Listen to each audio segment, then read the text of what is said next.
আপনি কি একজন গবেষক বা একাডেমিক? তাহলে আপনার সমস্ত কাজকে বিশ্ব দরবারে নিজের পরিচয়ে তুলে ধরতে একটি অর্কিড আইডি থাকা অত্যন্ত জরুরি। চলুন আজ দেখে নিই কিভাবে খুব সহজে এটি তৈরি করবেন।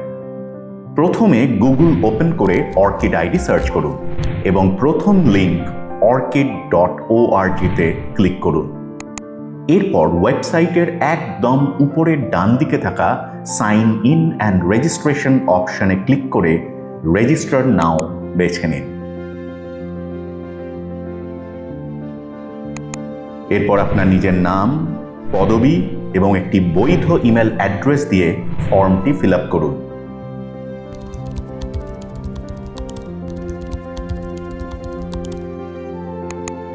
এরপর একটি স্ট্রং পাসওয়ার্ড তৈরি করুন।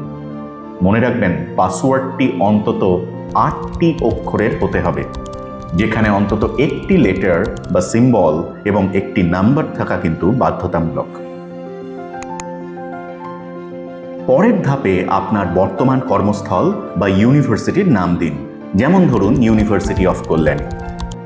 ডিপার্টমেন্ট বা রোলের মতো অপশনাল তথ্যগুলো আপনি চাইলে দিতেও পারেন, আবার ফাঁকাও রাখতে পারেন। এরপর আপনার প্রোফাইলের ভিজিবিলিটি সেট করুন। এটি আপনার সবার জন্য পাবলিক রাখতে পারেন অথবা অনলি মি করে সম্পূর্ণ প্রাইভেটেও রাখতে পারেন।